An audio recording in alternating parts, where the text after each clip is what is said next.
Okay, so this is group PP8, new prototype demonstration after having evaluated and tested with users.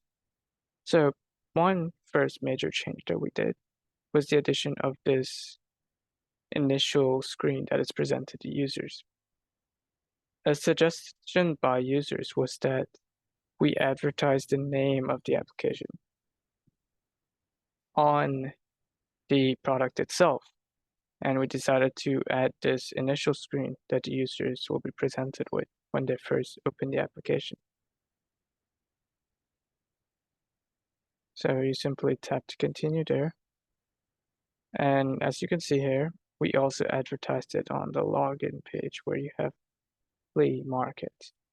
So another change that we added, which was that users wanted the login with Facebook and the login with Gmail to be their respective colors.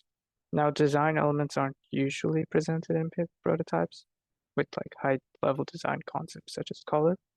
However, it's a simple change to implement, and if it helps with familiarity for the users, then we decided to do it. So we just place these into their respective colors, blue and red. So now the user will click red. So they will now click create an account. But here the question asks is new user create an account. Before that question was don't already have an account, create an account.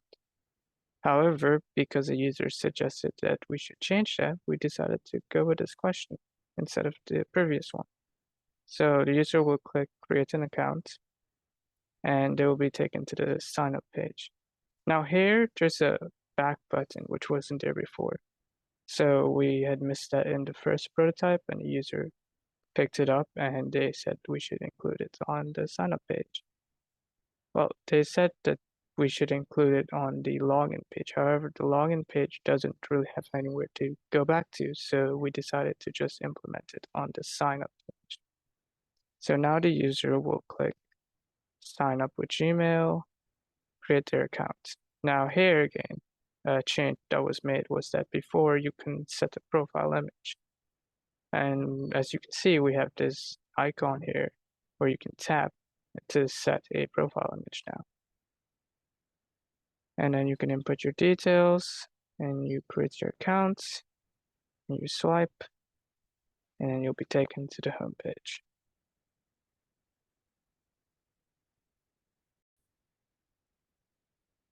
Okay, so next we're going to show a user buying a item. So we simply will click on the item. We're going to add it to the cart, see the cart, and we're going to proceed to checkout. And we're going to follow through the typical checkout sequence, input our details,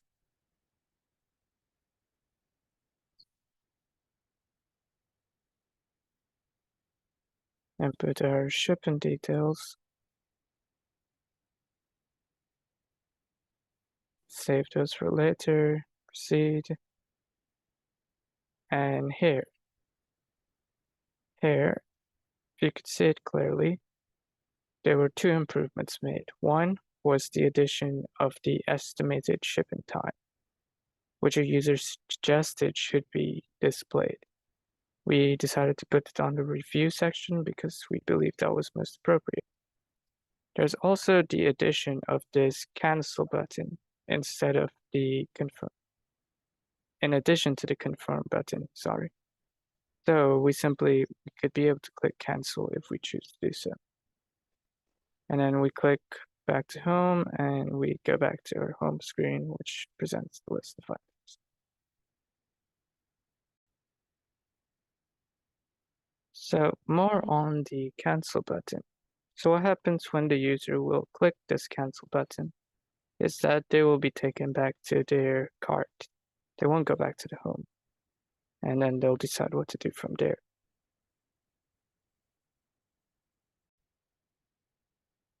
And lastly, we're just going to show a user creating a product to be sold.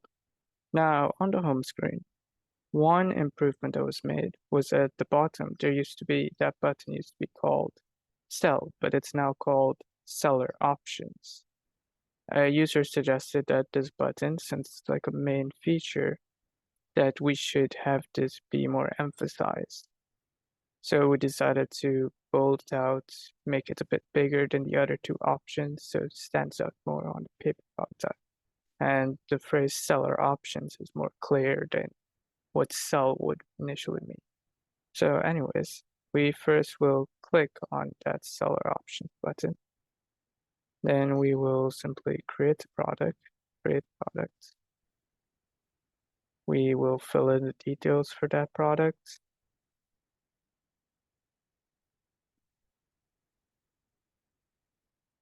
Create the product. A preview of what the product will look like is showed. And we confirm it.